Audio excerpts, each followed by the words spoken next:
صباح الخير أصدقائي، وأهلا وسهلا فيكم بقناتي سافريكانوس كيتشن. معكم قمر. اليوم محتفلين بعيد الأم على التقويم الأمريكي، وحبيت من وحي هالمناسبة إنه ننزل مع بعض، طبعا السيدات، وإذا بيحبوا الرجال يتفرجوا ويعرفوا شو نازل موضات جديدة، تعالوا معنا بهالجولة الحلوة. صورت هذا الفيديو قبل بيومين من عيد الأم الأمريكاني يلي صادف يوم الأحد 14 ماي، يعني أيار. وطبعا يعني حالتي كحالة أي سيدة عربية وأجنبية دائما تدعي بأنه ما عندها شي، فعلى اعتبار أنه ما عندي شي ألبسه قررت أني أشتري شي ألبسه. بس قبل ما أشتري شي ألبسه عملت جولة، تفرجت بالأول مثل ما بيقولوا خطبت، بعدين اشتريت.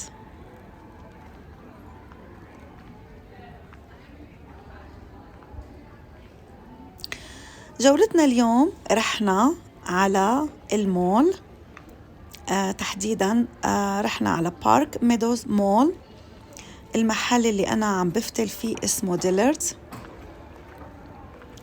محل من أجمل وأرقى المحلات، فيه أشهر الماركات العالمية، قصات جميلة جدا متنوعة وألوان ترضي كل الأذواق.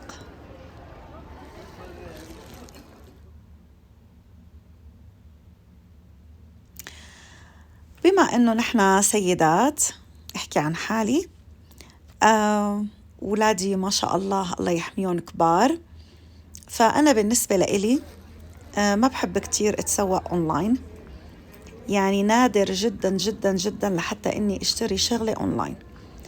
أنا شوي ستايلي قديم، بحب إني أنزل شوف القماش، شوف الكواليتي، شوف القصة، بحب قيس هذا الشري اللي على عمياني، إلا ممكن يكون مثلا عباية لرمضان أو للعيد، بس بشكل عام أنا بحب إني قيس القطعة يلي أنا بحب أشتريها، وخاصة إنه مقاساتي ما لا مثل مقاسات البنات الصبايا الحلوين يلي ما شاء الله شو ما لبسوا بيلبقلون.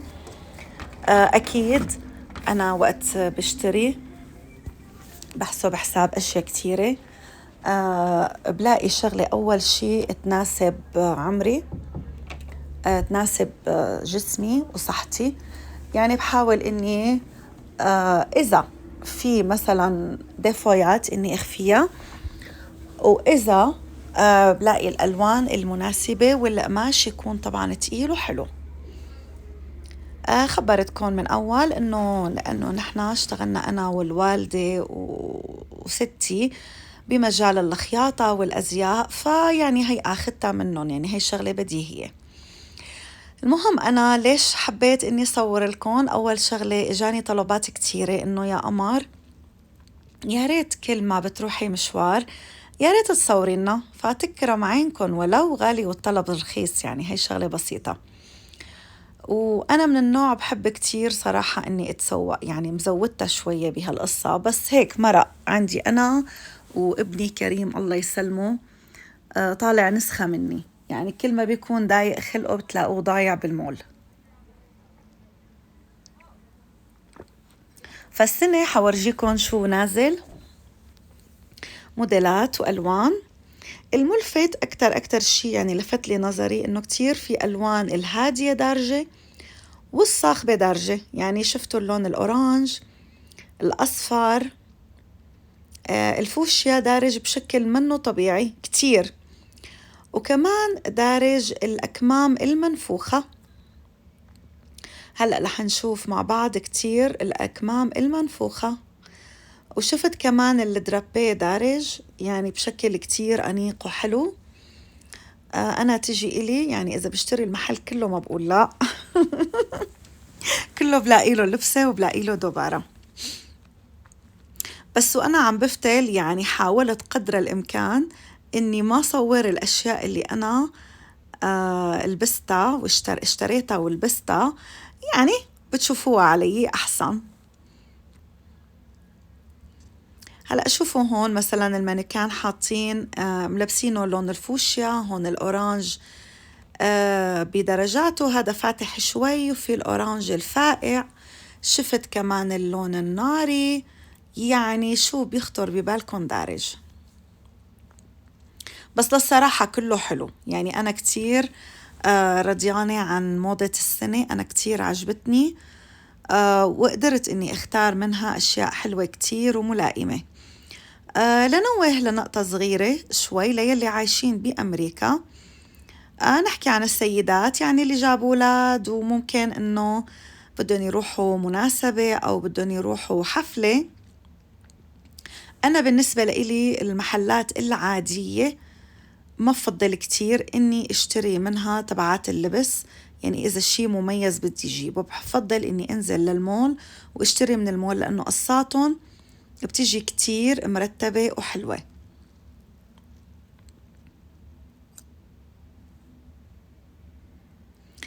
طبعا هون أنا عم ورجيكم أزياء لمختلف الفئات العمرية، هذا طبعا للسيدات،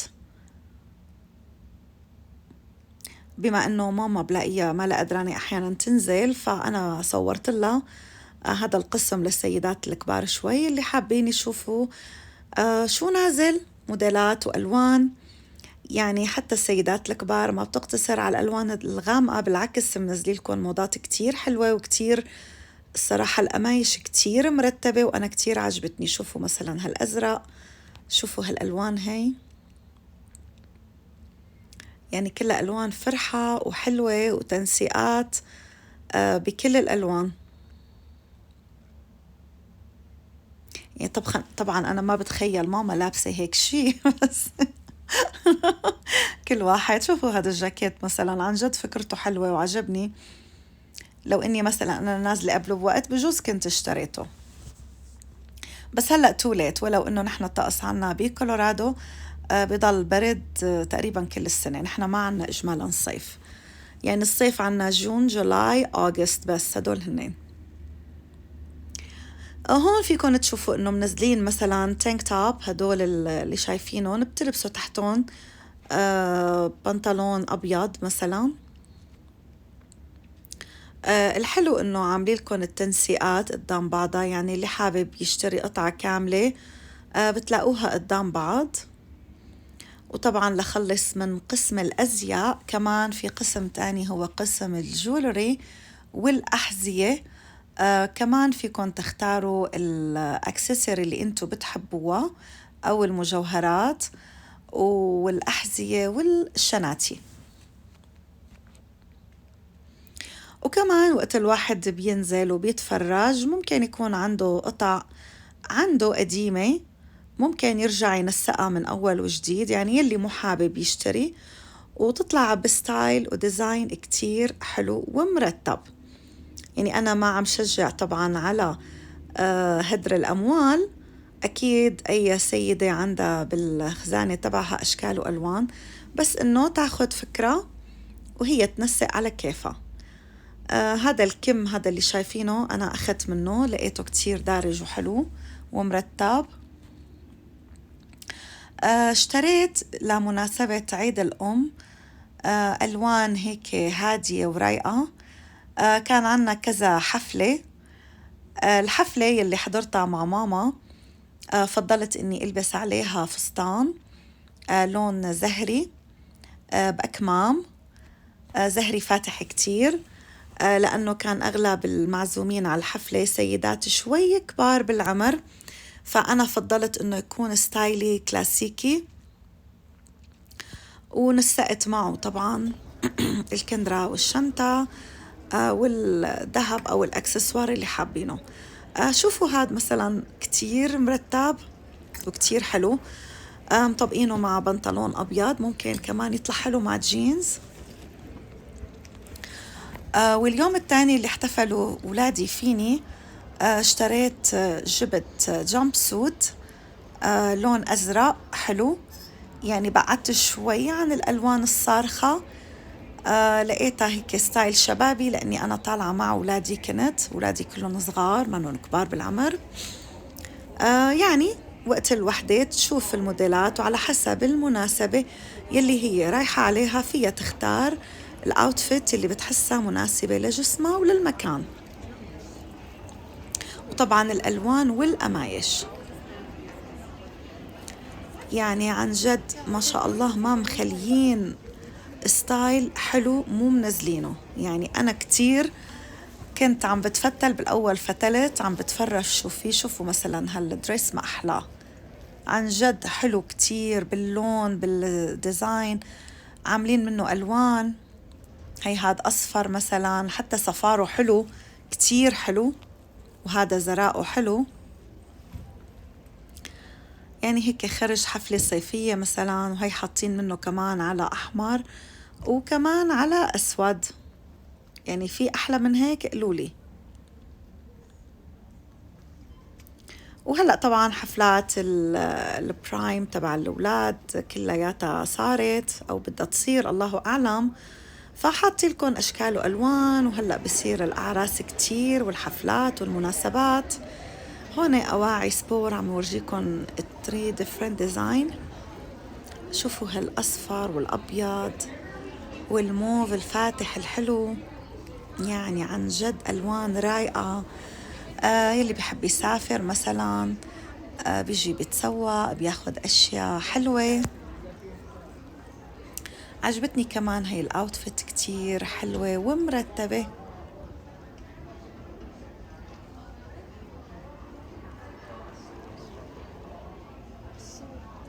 شايفين هالألوان شو مرتبة وحلوة.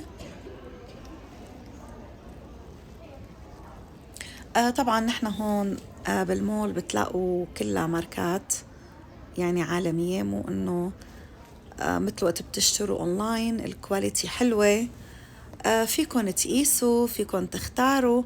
حتى انا يوميتها فتت قست جامب سوت، ما حسيتها كتير قياسها ظابط. اجت العاملة كمان ساعدتني وجابت لي جامب سوت غيرها، قستها كتير صراحة حلوة. وهون كمان قسم الجولري، إذا حبيتوا مثلا اشتريتوا قطعة بدكم تطبقوا عليها جولري. إلكن هيك على سر خطير أنا كنت ساويه وقت كنت صغيرة، لأنه من صغري أنا بحب اللبس والجولري وهالقصص. ولكن الجولري بتيجي أحيانا غالية شوي، يعني مو شوي كتير. فأنا كنت جيب المواد الأولية تبع الجولري وأنا ساويهم لحالي. يعني كل أوتفيت أعمل لها جولري مخصص لإلها، مثل هدول اللي ملونين أنا كله هاد كنت ساويه لحالي بالبيت. حتى أحيانا أعمل ديزاين شي للنكلس، شي بريسلت، شي أعمل أكسسوري للشوز تبعي. يعني الواحد هو حلو ياخد الفكرة ويعمل اللي هو بيناسبه على حسب البادجت تبعه. مثل ما لكم شايفين كاتبين Mother's Day Happy Mothers، إنه كمان يلي بحب يشتري هدايا لأهليهم للوالدات طبعا تبعاتهم بيجي يشتري، يعني عم يعطوكم أفكار. وفي طبعا أسعار عليهم، بس أنا مو حابة إني أحكي بموضوع الأسعار.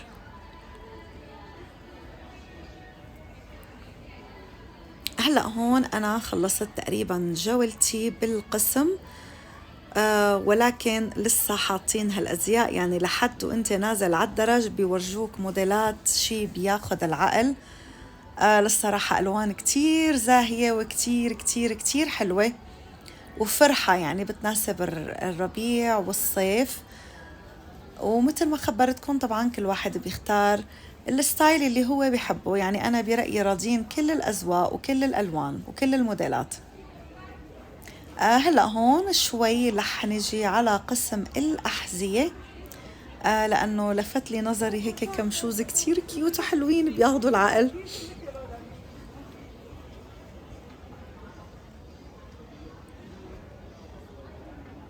شوفوا لي هذا الزهر والأزرق، عن جد عن جد بياخدوا العقل، كتير كيوت وحلوين، أنا كتير عجبوني.